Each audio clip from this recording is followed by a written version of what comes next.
Greetings and well met. Welcome to a special edition of Fright Night NOLA. My name is Cedric. I'm going to be your guide this evening into the shadows. For some of you guys out there that I haven't got a chance to meet yet, it's an honor to meet you. I am the Halo lead for the Crescent Halo here in New Orleans. I'm also a professional paranormal investigator as well as a paranormal tour guide here in the city of New Orleans. So for the next little bit, sit down, get comfortable, and let me take you on a journey into the shadows on the city streets here in New Orleans. Now, on this site came into New Orleans a Dr. Dufalo, who has the honor of being the very first licensed pharmacist in the country. In the early 1800s, Governor Claiborne enacted a law basically putting into play rules and standards for pharmacists. Prior to that, anybody could claim to be a pharmacist. Think about that for a second. So Dr. Dufalo went just down the block here to the Cabaldo, sat for the test, sat through the 3-hour grilling that he got from some of the other high officials here in town. And at the end of it, he was granted the very first pharmacist license in the country. So, Dr. Dufalo spends about 3 decades operating as a pharmacist and aiding the citizens of New Orleans out of this building. He leaves in 1855, goes back to France, and unfortunately passes away a short time later. After Dr. Dufalo, the building passes into the hands of a gentleman by the name of Dr. Dupas, and he sets up operation right here. Now, this is where the story starts to get interesting, because neighbors around the area would notice that patients would come in to see the pharmacist. They never saw them leave. Nobody really said anything about it, just kind of sat kind of weird with them.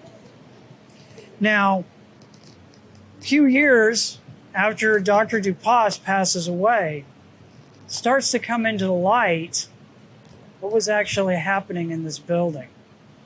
Now, apparently, he was a licensed pharmacist, but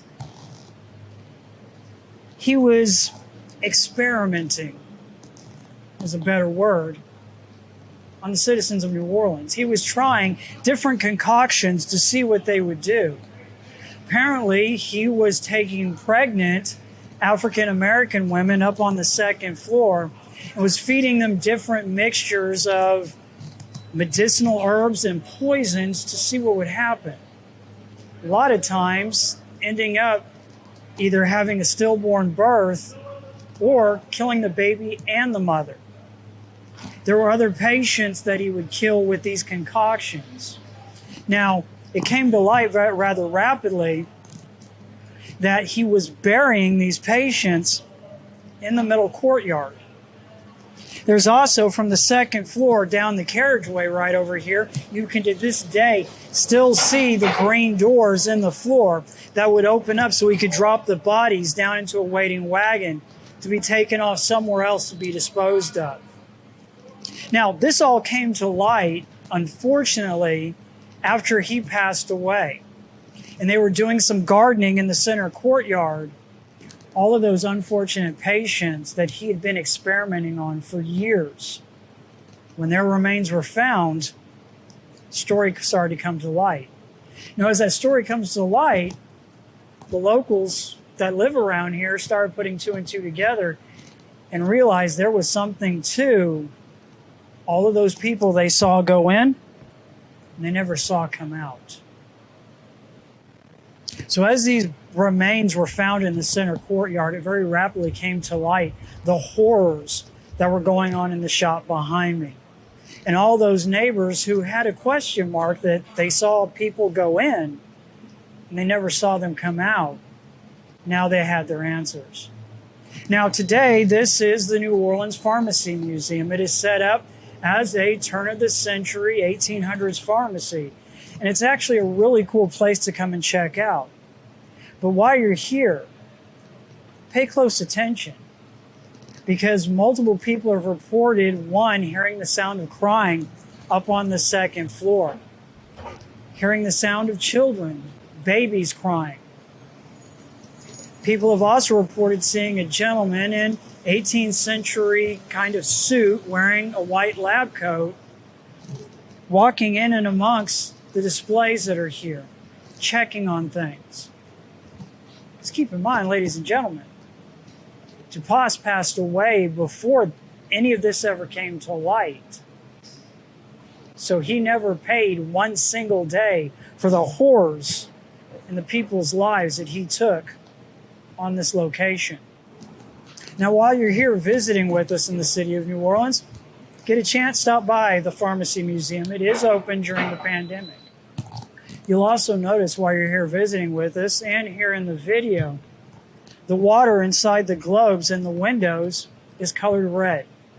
This is an old pharmacy tradition back in the 18th, 19th century, that when pandemics or plagues would hit the city, not everybody could read and write. So the best way that they could figure to let the citizens know that there was a pestilence making its way through the town was to change the water in the globes to red. It's a sign across the country that there's a plague in the area. And since we are in an active pandemic, the water inside the globes, as it should be, is red. So let's make our way on down into the quarter and deeper into the shadows. So our next stop this evening, ladies and gentlemen, is here at the Omni Royal Hotel. August 29th, 2005. New Orleans and the Gulf Coast is hit by Hurricane Katrina. Mass devastation. The levees fail here in the city. Into this disaster come two characters, Zach Bowen and Addie Hall. Now, they very rapidly became the media's go-to interviews here in the French Quarter because they decided to stay. And they had a small apartment just down the way here on Governor Nichols. And they got interviewed on one of the national TV shows, and very rapidly they became the face of the can-do attitude of the New Orleanians who stayed behind. Now, jump ahead just a little bit to September 2006. It's late in the afternoon. The New Orleans Police Department gets a phone call at the 911 dispatch of a suicide jumper who has jumped off the top floor of the Omni Royal Hotel there at the bar and has landed on this parking garage you see behind me. Law enforcement shows up, and sure enough, they find a white male who's committed suicide on the roof. In his pocket is a Ziploc bag containing a set of dog tags with his name on it, Zach Bowen, set of keys, and a note. The note basically says, and it confesses to what he's done. And he says in that note, I can no longer live with what I've done. Go to this address and you will find my ex-girlfriend, Addie Hall. She's been dismembered, and I can no longer live with what I've done. And thus, this is the reason I have chosen to take my life in this manner. So, of course, law enforcement immediately goes to that address, 825 North Rampart Street. When they go into the apartment, the first thing they notice is it is ice cold in the apartment. The air conditioners have been cranked all the way down. They also notice that painted along the walls is messages in spray paint. Go this way. Follow this arrow. When they get up into the apartment, messages like, I'm a complete and total failure. I can't live with what I've done. Look here. Addie, I'm sorry. They go in, there's a small kitchen. It's not a big apartment, it's here in New Orleans. And in the small kitchen, there's a stove with the sign spray painted above it, "Look here," with an arrow. On the stove, in a big pot, they find a human head. In the basting pan right beside it, a pair of feet and some hands. Horrified, they open up the oven. It's where they find a set of legs. In the refrigerator, they find a torso. Around the corner, spray painted, "Look in here. This is where I did it," with an arrow pointing down at the bathtub. Took a few days, but eventually, through dental records, they positively identified Addie Hall. Now, what they were able to put together through witness statements and neighbors and that sort of thing is that Zach and Addie had gotten into a fight. People who knew Zach and Addie said they were kind of a volatile couple, that they were great when they were sober. When they started drinking, different couple came out. It was not uncommon for them to fight, to get verbally abusive with each other. Well, apparently, sometime 2 weeks prior to Zach committing suicide here, they got into an argument. Addie was convinced Zach was cheating on her, wanted him out of the apartment. And in this argument, Zach got angry and choked Addie to death. Now he's got a problem. Now he's got a body to dispose of. And the best he could come up with was he put her in the bathtub, cranked the air conditioner real low, and after coming out into town, keeping in mind bartenders and their friends saw him out in the quarter. "Hey, where's Addie at?" "Oh, she left town. She went back to see her family." "Hey, man, we see you guys around. Where's Addie at? We haven't seen her for a while." "Oh, she's at home. She doesn't feel good." He's still got a problem. Body decomposing in the apartment. Neighbors had said they had smelled a sickly sweet smell, but they could never find a source for it. Well, at some point, Zach gets it in his head. All right, what I'm going to do is I'm going to dismember her. I'm going to try and cook her down. It'll make it easier to dispose of her. And this is what law enforcement found when they finally made their way into Zach and Addie's place. He had dismembered her in the bathtub and had been trying to cook her on the stove. And this was also the smell that the neighbors had been smelling. Now,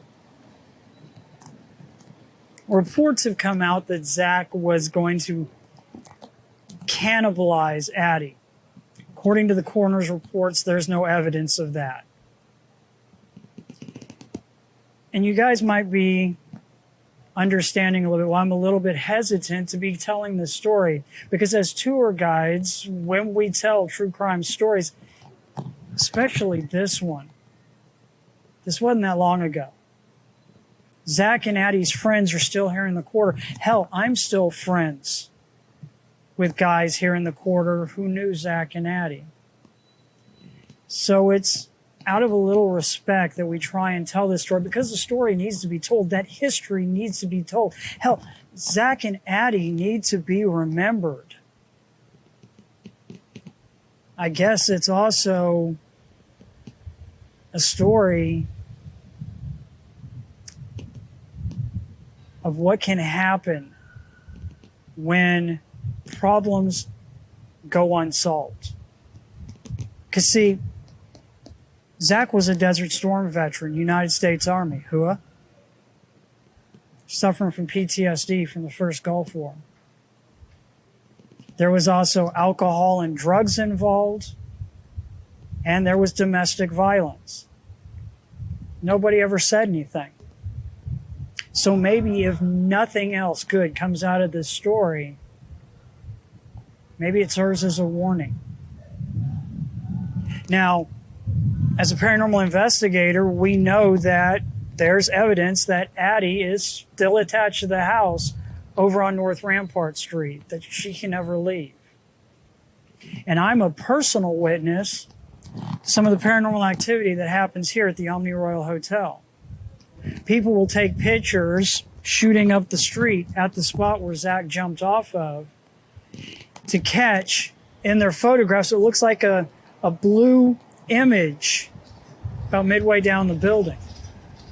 As you can tell, there's no windows on this side of the building. The next lights are up at the bar. And as you can also see behind me, traffic only flows one way. So that knocks out the headlight explanation to the lights that we're seeing.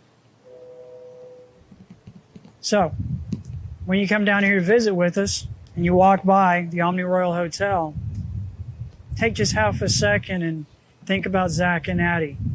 Say a slight prayer for them. Because I'm a true believer, they can hear you. And when you come here to New Orleans, you'll hear us tell the story when you go on a tour about the vampire girls of the Ursuline Convent, known as the Casquette Girls. And I've told this story many times, and the cliff notes on it is that in the founding of our city, we had a slight issue, and that issue was that the population was mostly male, and they were having a very difficult time in getting any other colonists to come and settle here in the new colony. So the founding fathers went to the Ursuline nuns, which is just located right up the street here at the Ursuline Convent, and they asked them if they would establish a girls' school so that young aristocratic women could be sent over and they could be raised and trained, and when they hit marriageable age, married off to the aristocrats here in the city. Keeping in mind what the marriageable age of a young girl was in 1720s France, 12 to 14. Now it's 1729. King Louis gets a bunch of young ladies together, they load them up onto ships, and they send them over here to the colony. Now it is a 6-month journey from France to the New World. Now, the ship stops in Mobile, Alabama. Half those girls get off. Ship continues on here into the port of New Orleans. These young ladies were known as the Casquette Girls. Now, it's not a casket, but a casquette. And in the vernacular of the time, what you're talking about is a box about yay big, about yay wide, about yay deep. Today, we would call them steamer trunks or check baggage. Now, once the ships got here, young ladies were escorted under the cover of darkness off the ship into the Ursuline Convent. This in and of itself, not nefarious. Keeping in mind, you have a group of women being escorted into the city and a whole bunch of guys who hadn't seen a lady in 3 to 5 years. I bring them off under the cover of darkness too, and probably armed guard. Where the story gets interesting and starts to go south is that a lot of the neighbors who lived in and around the convent document in their journals how they found it peculiar that as these casquettes are being lifted off the ships, placed onto wagons, and brought down the fine roads we have here in the city of New Orleans, that they noticed that dirt was falling out of these casquettes. Now, keep in mind, ladies and gentlemen, every single culture out there, no matter what culture it is you're talking about, be it Native American, European, Central, South America, Haitian, West African, every single culture out there has vampiric lore and legends in their cultural history somewhere. And what we're running into is Northern European vampires. Because legend has it, in order for these vampiric entities to move across a body of water, they have to be moved in the earth in which they were made. So, right then and there, the vampire legends of New Orleans has started. Now, we know historically these casquettes were taken off the ship, taken into the Ursuline Convent, and taken up to the 3rd floor, placed under lock and key. And how we know this historically is there is documentation that the Ursuline nuns commissioned 1,000 feet of chain and over 600 nails to be blessed by the Archdiocese of the city of New Orleans to secure the 3rd floor of the Ursuline Convent. Now today, we take tourists up and down right there by the Ursuline Convent and tell them the stories of the Casquette girls. And there's a part of the story I always get to when I'm telling this story. And I talk about a friend of mine, a gentleman by the name of Johnny, who had moved here from New York, wanted to be a bartender in the city his entire life. And finally, he got to live his dreams. And he got a job right here at Napoleon House. And the story goes as such. It was late at night one night, about 3:15 in the morning, I get a phone call from Johnny. Cedric, I need you here in the quarter, and I need you here now. Bro code, you call, I haul. 7 minutes later, I'm in the quarter. I find Johnny just a few blocks up away here, sitting in a fetal position, rocking back and forth. My first thought, because he's sweating bullets, he's almost on the verge of tears. Now, real quick, let me describe Johnny let me set the scene of this individual. 6'2", 290 pounds, long blonde hair, full sleeve tattoos, rides a Harley everywhere he goes kind of guy. Does not believe in the paranormal for any reason. If you tell him, dude, bro, ghost just walked up and slapped me across the face, he's going to tell you to lay off the crack pipe. It's starting to go to your head. So understand that when I tell you this next part. So as I walk up, I find him sitting on the sidewalk in a fetal position, sweating bullets. Of course, my first thought, great, where am I going to hide a body? I said, dude, what's wrong? What happened? He's like, look, Cedric, I'm going to tell you this story. I'm only going to tell you this story once. You know me. You know I don't believe in this crap. It's like, okay, dude, what happened? He's like, look, I was shutting the bar down. I had the doors closed. They were not locked. I'd pulled my till. I'd gone in the back. I was going to count my till out for the night to get ready to go home. That's when I heard the noise. He said to him, it sounded like glasses hitting together in this front room. So he walked out. I said, okay, what'd you see? He's like, what I saw looked like a 10 to 11-year-old girl with her back to me, standing on the bar, dancing and playing through the bottles. So, okay, what'd you do? It's like, dude, I did what any bartender, be it New York or New Orleans, is going to do. Yo, kid, you want to get the hell off my bar? You're going to get me in trouble. I said, all right, what happened? He looked me dead in the face and said, Cedric, I don't know what the hell that was, but that wasn't a little girl. She turned around with jet black eyes, mouth full of shark teeth, took a single step off the bar and started walking towards me. I said, dude, what the hell did you do? He's like, I know a predator when I see a predator. I kept eye contact with it. I backed out and I called you. I'm not going back. To this day, he refuses to come back to the city and especially refuses to come here to Napoleon House because he quit a few short hours later. Keep in mind, ladies and gentlemen, what we're talking about here, these aren't the two-fanged, sexy-chested, we love Lestat kind of vampires. These are the Strigoi. These are old-school European vampires. And the way these things feed is they rip the throat out of their victims, drink them dry, toss the bodies away.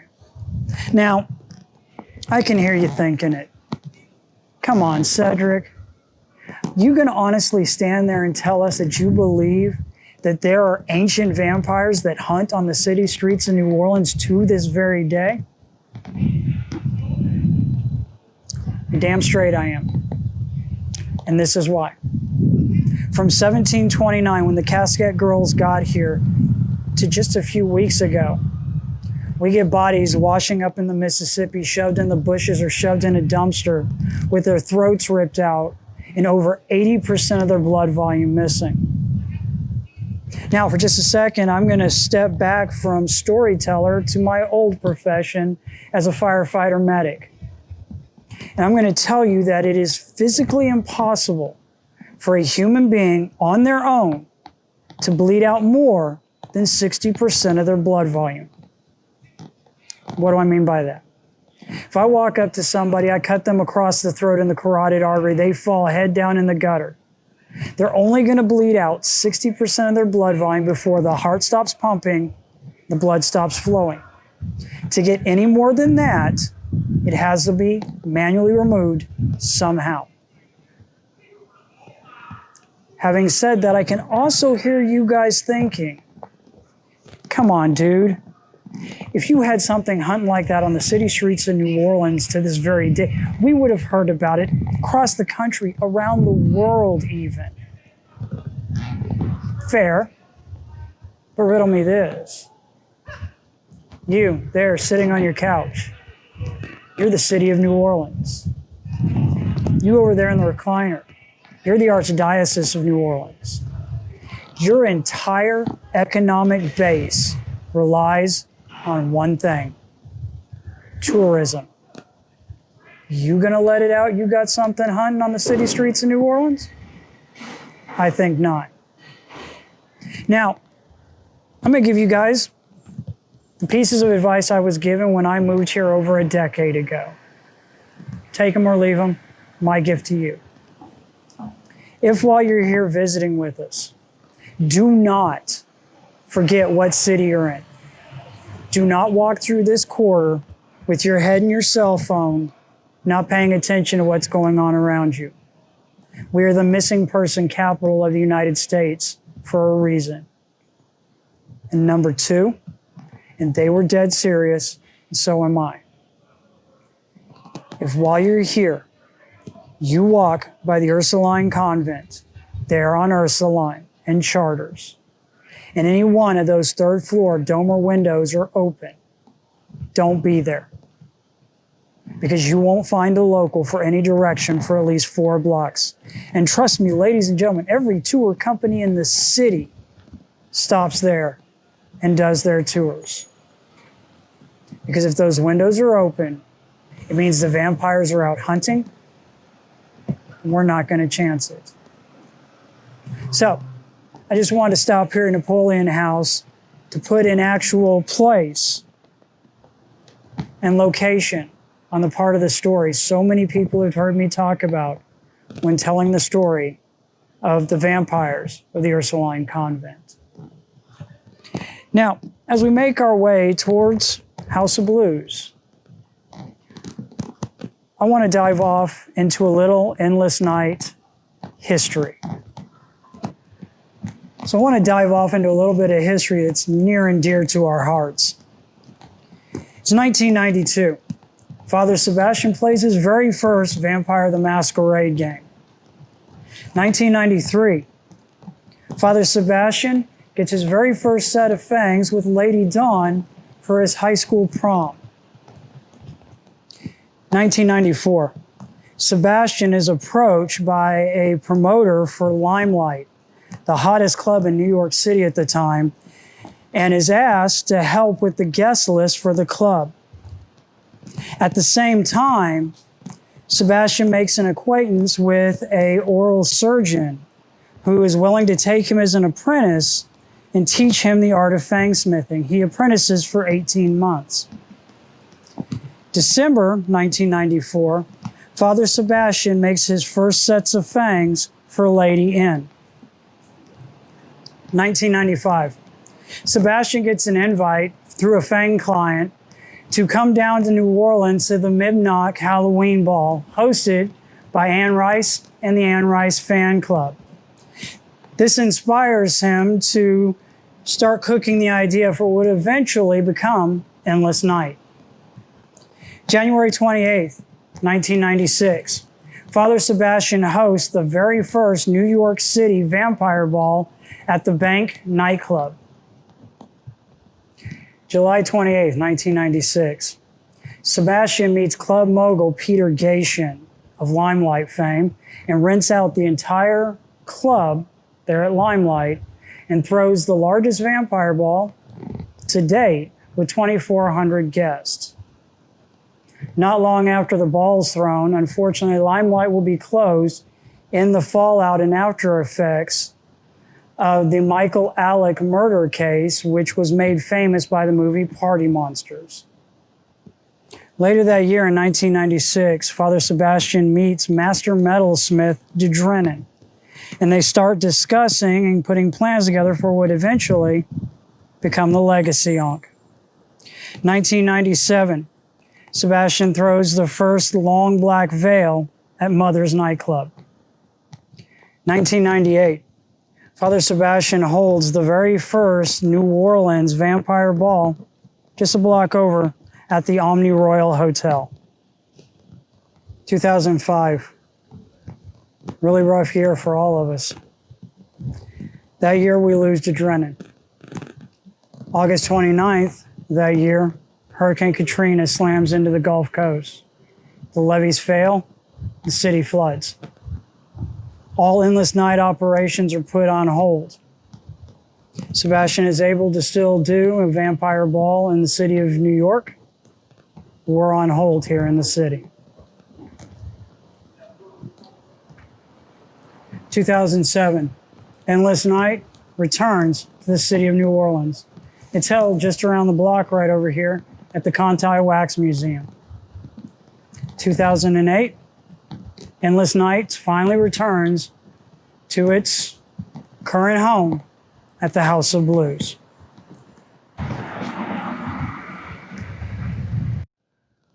Endless Night, 2012. Steampunk Captain brings his airship crew to their very first Endless Nights. That airship crew was the crew of the Isabella. That captain, yours truly. And down this alleyway, I found a family and a community I didn't know existed. As you've heard tonight, ladies and gentlemen, we have a very long past. And in that past, there's been some storms and some clouds. And like this year, the storm clouds have formed. We will get through it. Because every year, around this time, we all gather to celebrate who and what we are. And that's what we're going to do this year through the magic of technology. So, let me be the first to welcome you to the city of New Orleans, the world-famous historic House of Blues, and to Endless Night 2020, Full Moon Mansion Masquerade Ball. Stay safe, stay healthy, have a good time, and I'll see you in the shadows.